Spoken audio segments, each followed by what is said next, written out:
Good morning, Minister Lavrov. I want to ask you about what happened in Kyiv. There was a large Russian attack on that capital city about 1 o'clock in the morning. President Trump has said publicly the Russian strikes are not necessary and very bad timing. Vladimir, stop, was his quote. What made it worth killing civilians when Ukraine says it's ready for a ceasefire? We only target military goals or civilian sites used by the military. President Putin expressed this for so many times, and this is not different this time as well. We never consciously target civilian sites, unlike the Zelensky regime. So was this an intentional attack then, not a mistake? If this was a target used by the Ukrainian military, the Ministry of Defense, the commanders in the field have the right to attack them. So just to be clear, when the President of the United States says, Vladimir, stop, is this a rejection of that request? Was the assessment that because of what you say regarding the concerns that this loss of civilian life made it worth it? Well, I can assure you that the target attacked was not something absolutely civilian like a TV center in Belgrade in 1999. This was an intentional attack against civilian target. In our case, we only target those sites which are used by the military. And regarding the ceasefire and regarding the call to stop, President Putin immediately supported President Trump's proposal a few weeks ago to establish a 30-day ceasefire, provided we do not repeat mistakes of the last 10 years, when deals were signed and then Ukraine would violate those deals with the support and with encouragement from Biden administration and from European countries. This was the fate of the deal of February 2014. Then this was the fate of the Minsk agreements, and this was the fate of the deal reached on the basis of Ukrainian proposals in Istanbul in April 2022. So President Putin said, ceasefire, yes, but we want the guarantees that the ceasefire would not be used again to beef up Ukrainian military, and that the supplies of arms should stop. Ukraine accepted on March 11th that idea of a U.S. brokered ceasefire without preconditions. You're saying the preconditions are a negotiation to end something else? No, it is not a precondition. It is the lessons learned after at least 3 times. The deals similar to the one which we are discussing now were broken by the Ukrainian regime with the strong support from European capitals and Biden administration.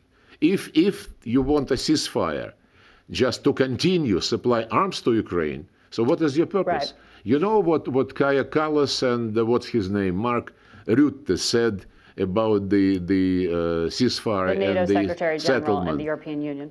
They bluntly stated that they can support only the deal which at the end of the day will make Ukraine stronger, would make Ukraine a victor. So if this is the purpose of the ceasefire, I don't think this is what President Trump wants. This is what Europeans, together with Zelensky, want to make out of President Trump's initiative. Will Russia continue targeting Kyiv despite President Trump saying, Vladimir, stop? You're not listening to me. We will continue to target the sites used by the military of Ukraine, by some mercenaries from foreign countries, and by instructors whom the Europeans officially sent to help target Russian civilian sites. If you take a look at the situation in the Kursk region of Russia, for example, there is no single military target for the last 6 months which the Ukrainians would fire at. And there was also a proposal by President Trump, immediately supported by President Putin, to have a 1-month moratorium on the attacks on energy infrastructure. We never violated this commitment of President Putin, and Ukrainians violated what Zelensky seemed to support several hundred times. And I sent to Marco Rubio and to the United Nations the list of those attacks. It's really very, very telling and eloquent. And Ukraine disputes that, but putting that aside, I want to ask you about what President Trump said on Wednesday. The President of the United States says he thinks the U.S. and Russia have a deal. Let's get it done. Does President Putin agree? Well, the President of the United States believes, and I think rightly so, that we are moving in the right direction. The statement by the President mentions a deal, and we are ready to reach a deal, but there are still some specific points, elements of this deal which need to be fine-tuned, and we are busy with this exact process. And the President of the United States did not spell out the elements of the deal, so it is not appropriate for me to do this. But he did say there was a deal and that he was sending his envoy, Steve Witkoff, to meet with Vladimir Putin Friday in Russia. Is that meeting still happening? And should we expect a deal this week? Well, you don't trust the word of the President of the United States? I was asking your president's word. What will he tell the U.S. envoy? We continue our contacts with the American side on the situation in Ukraine. There are several signs that we are moving in the right direction. First of all, because President Trump is probably the only leader on earth who recognized the need to address the root causes of this situation. When he said that it was a huge mistake to pull Ukraine into NATO, and this was a mistake by Biden administration, and he wants to rectify this. And Marco Rubio expressed yesterday, I think, also the assessment that the American team now is getting a better understanding of the Russian position and of the root causes of this situation. One of these root causes, apart from NATO and creation of direct military threats to Russia just on our borders, another one is the rights of the national minorities in Ukraine. Everything Russian, media, education, culture, anything was prohibited by law in Ukraine. And to get out of this crisis, you cannot just forget about human rights. Whenever we discuss Iran, Venezuela, North Korea, anything, American negotiators put on top human rights. They have claims in this regard to China, to us, to anybody. But whenever Europeans and other Western nations speak about Ukraine, nobody can mumble the words human rights. Just nobody. On the contrary, what Ursula von der Leyen and other people in Brussels and in Europe say, that Ukraine is defending the European values. So one of these values is canceling the Russian language. Imagine if Israel canceled. Imagine if Israel canceled Arabic language in Palestine. Just imagine. Yeah. You mentioned that the U.S. and Russia need to work on some of these fine points of a deal. Yeah, you want the fine points to be spelled out? Well, of course, I'd love that, but my question this is not the way we... European sources say that the U.S. proposal is really just kind of a list of bullet points. Does Russia have details, the details you need at this point, in terms of a formal proposal? We are really polite people, and unlike some others, we never discuss in public what is being discussed in negotiations. Otherwise, negotiations are not serious. To ask for somebody's opinion regarding the substance, go to Zelensky. He is happy to talk to anybody through media, even to President Trump. He presents his claims. He said he hasn't received a formal proposal, people, so I was wondering and if you had. We consider serious proposals. We make serious proposals, and this is a process which is not supposed to be public until the end of it. Okay, so no deal is imminent. I didn't say this. Now I understand, by the way, why you wanted to get brief answers to your questions. You want some slogans to be in the No, the broadcast. President of the United States said there was a deal with Russia. So I wanted to ask Russia if there is a deal with the United States. Well, So I just want to be clear. we made our comments on this statement. The negotiations continue, and until the end of the negotiations, we cannot disclose what it is about. Okay. The National Security Advisor, Mike Waltz, said last month that President Trump is asking for thousands of Ukrainian children who were taken into Russia to be released now as part of what he called confidence-building measures. What steps has Russia taken to meet Mr. Trump's request? Look, long before the request coming from Washington, we have been addressing the issue of the fate of the kids who, during the conflict, found themselves outside their homes, outside their families. Most of these kids were attending what you call it, the place where people without parents are taken. Orphanage. And as soon as, and we announce whatever details we have about those kids, and as soon as the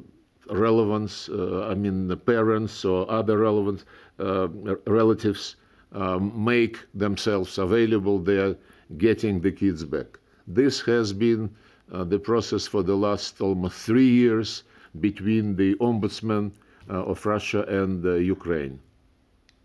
So there's no new release of thousands of Ukrainian children at the request of President Trump?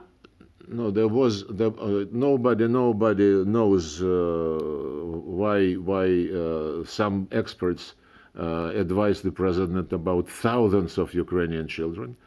Every now and then, once in 2-3 months, we organize exchanges with Ukrainians with the help of Qatar, Saudi Arabia, United Arab Emirates, who do not make any noise about what they're doing. They just do something which we are participating in very constructive manner, bringing kids back to their parents or relatives.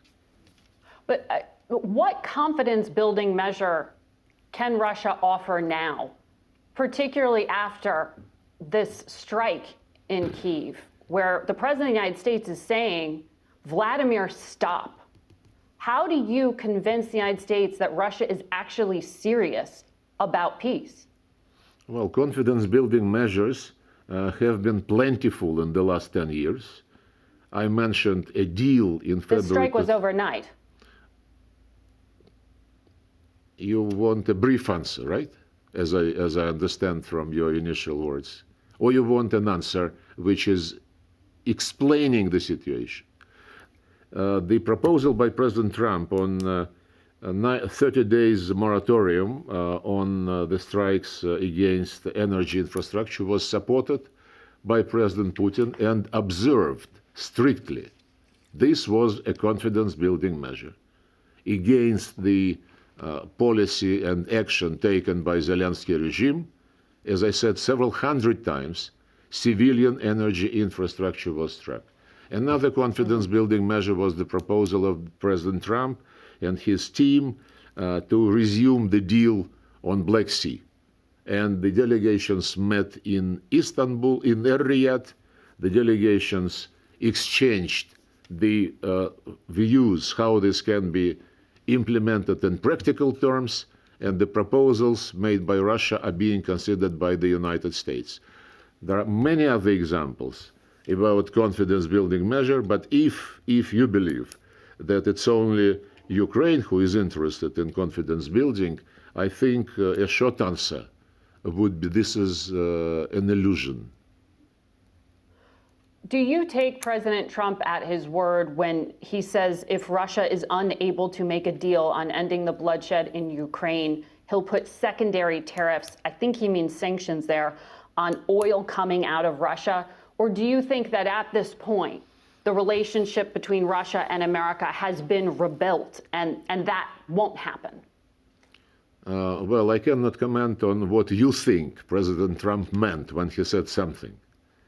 What do you think he meant when he said secondary tariffs on oil coming out of Russia? Well, we hear many things coming from President Trump. President Trump said that he's sick and tired of the situation in this settlement, especially yesterday when he commented the statements by Zelensky. And President Trump has his own proposals and has his own style in mentioning those proposals in his public speeches. We concentrate, as I said, on the real negotiations which President Trump supports and instructed his people to continue to engage in these negotiations. I'm sorry, the answer was a bit longish, but it's difficult to explain otherwise. Mm-hmm. Mm-hmm. So I ask about the threat of sanctions or secondary tariffs. Because you recently said in an interview, if you had to personally pick sides, you would keep the existing sanctions in place on Russia. You said you've restructured the economy to be self-sufficient, and there is a growing fear that, quote, cunning Americans will lift sanctions all of a sudden to flood our market with services and technologies. So if that's the case, why should the United States consider lifting sanctions at all? Why do you ask me? You just quoted my statement, and this statement is clear for me and clear to all those who read it. If you have questions to the American side, how they treat the situation, it is not the right address to raise it with me. So you want to keep sanctions in place? Is that really the Russian position? I don't want to re-explain what I explained, I think, in quite clear manner. And you quoted, I think, very close to the I quoted you. To the real content, yeah. Right. But it was a bit longer than normally you prefer. I know. Well, back in February, though, one of your colleagues, Kirill Dmitriev, who runs the Sovereign Wealth Fund and has been active in the diplomacy with the United States, said something a bit different. That's why I'm asking for clarification, because he said there is the expectation that American companies would return to the Russian market in the second half of 2025. Well, the president of Russia commented upon this situation. He said that we have nothing against American company, but those companies who decided to leave their business in Russia might find that their place has been occupied already by Russian or other foreign investors. And in this case, we would not make any decisions which would discriminate those who came to invest in Russia instead of Americans. If American companies would like to come to a place which is not yet occupied, if they want to propose a project, a new project, on top of the previous business ties, of course we will look into this, and if we find balance of our interests, I think it would be only natural to get into business together. Well, what areas has the U.S. offered to lift sanctions on? Because it wouldn't be possible for many American companies to enter the Russian market right now under the existing sanctions. It is up to them to decide. So no offer has been made? No. How can we offer something in a situation The United States to Russia. Well, the United States clearly tells us that they are interested in doing business together. We never reject business proposals provided they are based on the equal opportunities and the treatment of each other and lead to a balance of interest. Specific proposals which are being mentioned in the media, I cannot comment upon. This is not serious. We are not we are not acting like the people in Kyiv who talk to the world through the media, including talking to presidents of great countries. So if I understand you correctly, you neither fear sanctions nor want them lifted. Look, you quoted my statement, and Yes. you quoted it right. That's my Okay. position. Okay. So when President Trump threatens new sanctions, that's not of concern. You're asking this for the third time. Yes. This was a brief trying to answer. This was a brief answer, by the way. You are being brief and direct on that part. I was asking on the sanctions for clarity and directness. Broadly speaking, when you look at what's happening in the battle space in Ukraine right now, analysts say about 18% of Ukrainian territory is under the control of Russian forces. U.S. intelligence says battlefield trends are in Russia's favor. So if that's the case, why should the U.S. believe Russia is serious about ending the war if everything is in your favor? Well, we judge by the reaction of our American colleagues to what we tell them. And this is being done during negotiations. They're confidential, as any serious negotiation. And they know our position. And as I quoted Marco Rubio, he publicly said that they better understand the Russian position and the reasons for what is going on. And he said that nobody in Washington lifted a finger to do the same, to try to understand Russia during the Biden administration. Mm-hmm. And this implies that the dialogue continues, that the dialogue is supported by the United States, and I reiterate that it is supported by the Russian Federation, and this dialogue continues. So President Trump said he expects to meet soon with Vladimir Putin. What's an acceptable time and location? Why should they meet? Look, the presidents are masters of their own destiny and of their own schedule. I heard President Trump say that he is planning to be somewhere mid-May, and that after that he would be suggesting some dates. I cannot add anything else. Right. He said he was asked about meeting with Vladimir Putin specifically in Saudi Arabia, and he said most likely not. That's in mid-May, but shortly thereafter. You said the same thing as I. Right. So well, what are you planning? So we read the same newspapers and watch the same channels on TV. Right, but I can't pick up the phone and call Marco Rubio, the Secretary of State, like you can. What plans are you making for the two to meet? Look, I hope your listeners understand very well that it is not ethical for a foreign minister to prejudge, to presume what presidents might or might not discuss.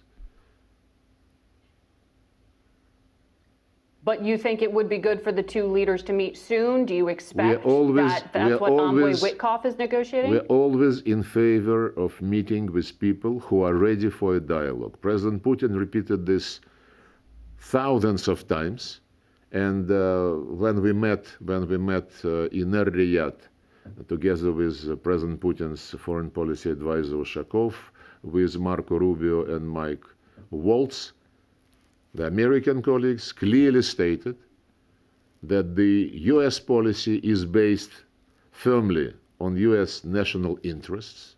They understand that the Russian policy, led by President Putin, is also based on Russian national interests, and that it is the responsibility of great powers to make sure that whenever those national interests do not coincide, and this is in most of the cases, this difference should not be allowed to degenerate into confrontation. And that's what dialogue is for. But they also added that when the national interests of two countries or of more countries coincide, it would be stupid to miss an opportunity to translate this coincidence into some material, mutually beneficial projects. And this is absolutely our position. But you know that President Trump is coming up on 100 days in office, and he has made clear his patience is wearing thin with the diplomacy here. Do you expect the U.S. and Russia to continue to talk after these potential peace talks fall apart? I mean, is the rebuilding of the relationship so significant now that you think it could withstand the peace talks in Ukraine falling apart? First, Russia is always available for a dialogue. So you have to address your question to the American side. Second, you prejudge the current process by saying that eventual collapse of the talks. We concentrate on doing business, not on thinking, failures or victories about anything. Unless you concentrate on the facts, that's what we do. You cannot be serious about what you are doing. Well, President Trump and Secretary Rubio said that the window was closing, that time is running out here. That's not my opinion. That's what they said. Look, I want to ask you a little.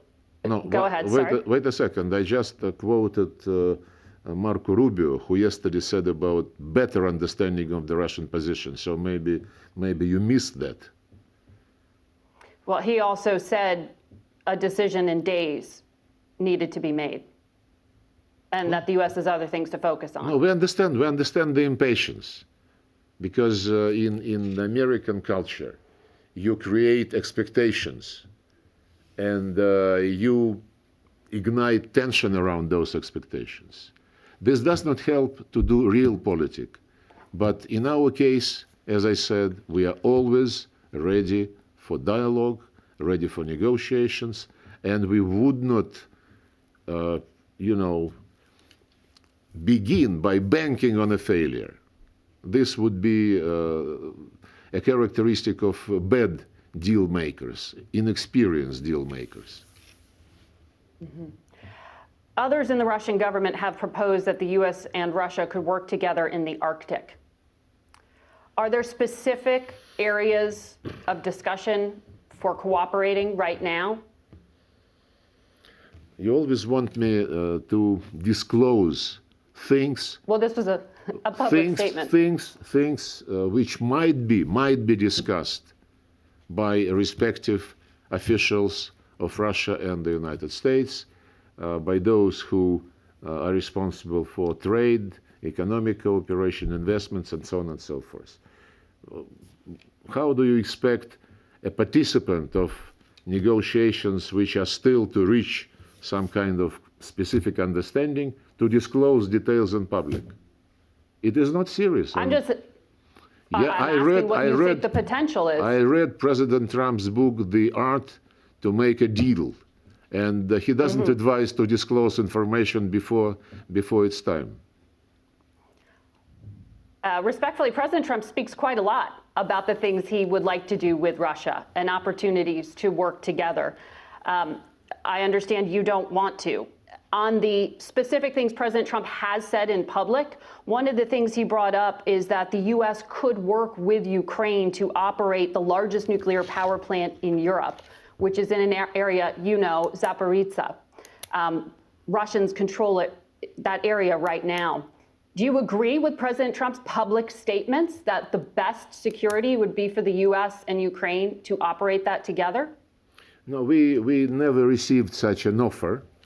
And if we do, we would explain that the power station, Zaporozhye nuclear power station, is run by the Russian Federation state corporation called Rosatom. It is being under monitoring of the IAEA personnel permanently located on the site. And if not for the Ukrainian regular attempts to attack the station and to create a nuclear disaster for Europe and for Ukraine as well, the safety requirements are fully implemented, and it is in very good hands. So that's a no. No, I don't think any change is conceivable. Okay, because that was in a public statement from the White House to the media. We as I said, we did not receive any proposal which would be specific. So, you know, I understand that journalists have to speculate. We cannot speculate on something which is really not being mentioned during the negotiations. Zaporizhzhia is not being negotiated right now. Shall I say that for the third time? You wanted Well, me to I'm be trying brief. to You wanted reconcile me to be public brief. statements. But I heard you, but I just want to be abundantly clear because that is also widely reported to be in the U.S. proposal currently on the table. Why don't you ask me about President Trump's position on Crimea? You liked what President Trump said about Crimea yesterday when he said that it had been under Russian control since 2014? It's not about liking or disliking. It's about the fact that he said the truth. And when So he said something specific you liked. when Zelensky said that this is absolutely excluded because Crimea is part of Ukraine according to the constitution, nobody in Europe or in the States, by the way, reminded him that apart from territorial issues, the Ukrainian constitution guarantees, I quote, the free development, the use and protection of the Russian and other national minorities' language in Ukraine. And they guarantee the development of ethnic, cultural, language, and religious identity of all peoples and national minorities in Ukraine. This is also in the Constitution, but as I mentioned already, and you decided not to go deeper into this topic, nobody in the West even mentions human rights when they demand that Ukraine defeat Russia in the battlefield. President Trump said Crimea is not even being discussed right now. Yes, because this is a done deal. You mean Russia occupies and controls and will not negotiate the future of Crimea? Is that what you're saying? Russia do not negotiate its own territory. And So that's one President Trump understands specific thing that you do want in the public space. You said everything else that I've asked you about in the U.S. proposal is too sensitive to discuss. Is there any other part of the U.S. proposal that you do like? No. I only commented what was said publicly, and I also said that normal negotiators, I emphasize this once again, normal negotiators do not negotiate through a microphone. They meet and they discuss, they listen to each other, they try to understand, they try to see where a balance of interest can be reached, and this is how our contacts with the American representatives are organized. Well, respectfully, you've been in the top levels of Russian diplomacy for 30 years. For how many? This isn't for at least 30 years. I mean, you've been in very key diplomatic roles within the top of the Russian diplomatic system for a very, very long time. I don't think any part of this is typical or normal, to use the word you used. Steve Witkoff is the envoy. Kirill Dmitriev is Vladimir Putin's envoy here. Do you think it's unfortunate that the international system of diplomacy isn't being used more and that it's this kind of one-on-one personal envoy structure? You did not express your disappointment that the international system of diplomacy was not used for the entire duration of the Biden administration. No, I was asking you were disappointed. You did not mention that Europeans are really very nervous that they are being marginalized. But I can quote a lot of what Europeans stated. I mentioned already Kaja Kallas and Ursula von der Leyen, who said any deal must make sure that Ukraine is stronger. and that Ukraine is on top of Russia. Look, do you need negotiators who believe in this kind of logic and who don't want to look for honest balance of interest? The Trump administration is interested in searching for a balance of interest. They sincerely want to understand better the Russian position, and they're getting this understanding. And we understand better the American position through negotiations and meetings and discussions which we have with them. Back in January, Russia signed a deal with Iran to become a strategic partner. Would Russia be willing to sever that relationship at the request of the U.S. if it meant better relations with America?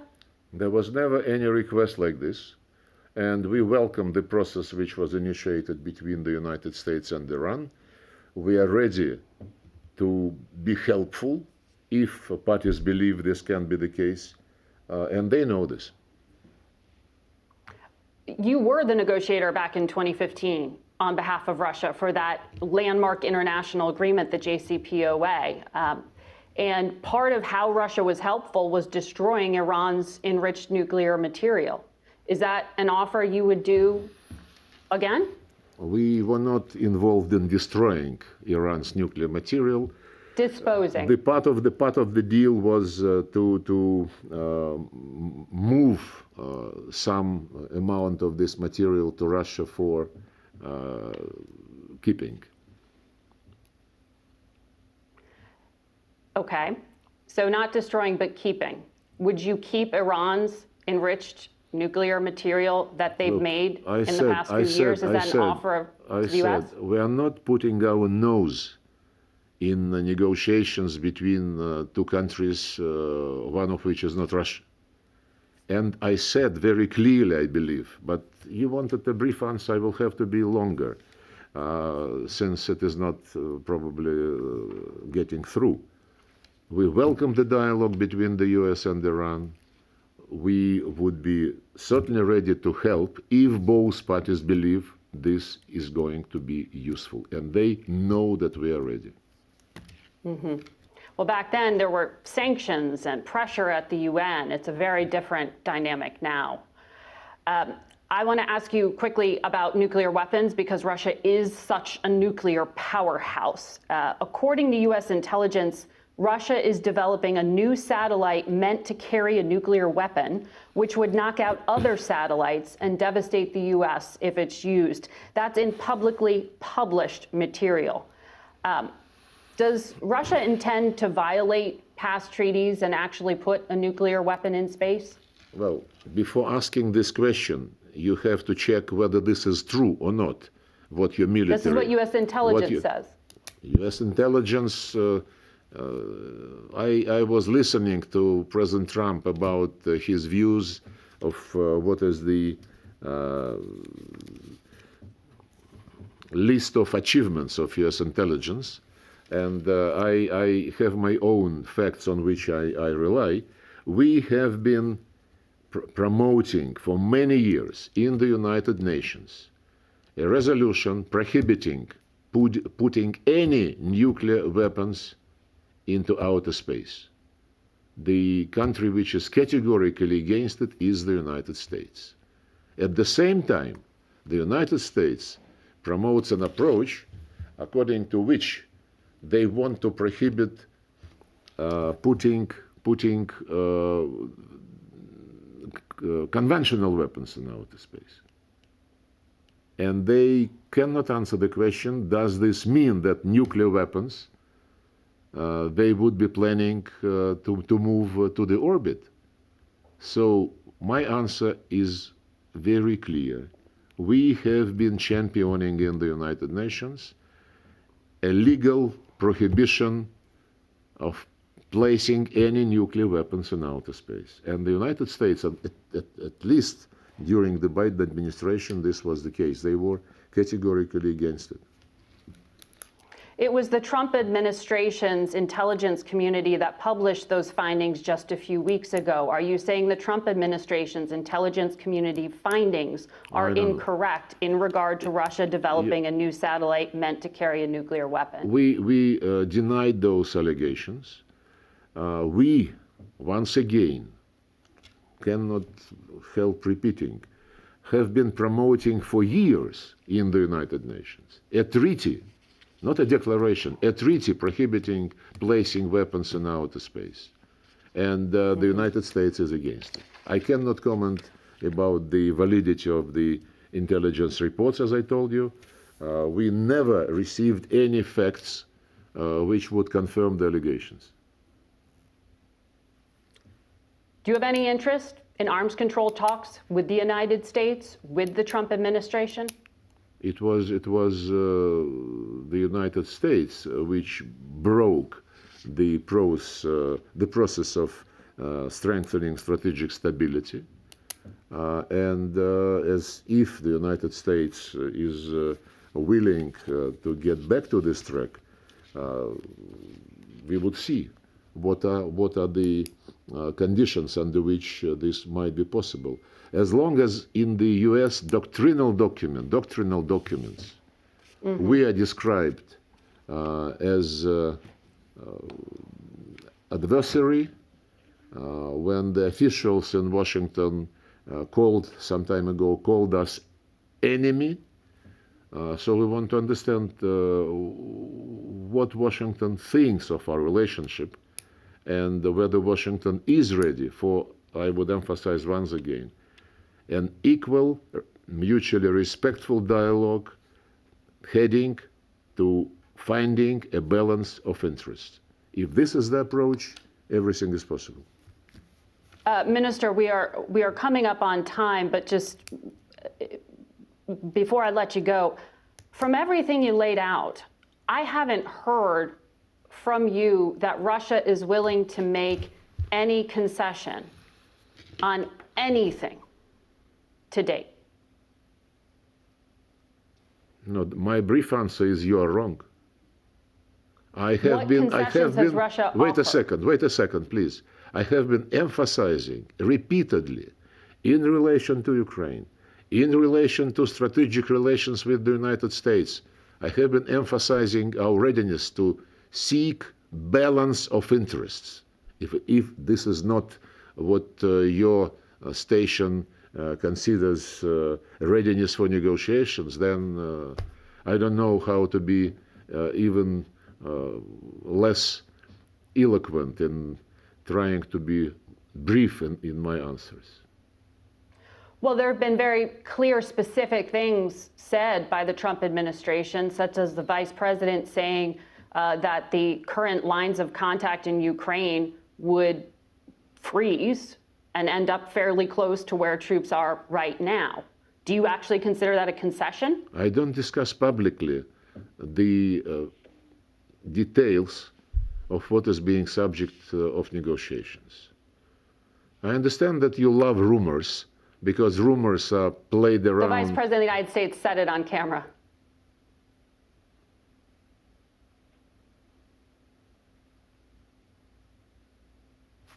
Was it a question? What did you say? Well, rumor. You said it was a rumor. The Vice President said it. No, I said Perhaps that you missed it. No, I said about us. We are not discussing things which are subject to negotiations. Okay. Minister Lavrov, thank you for your time this morning. Thank you.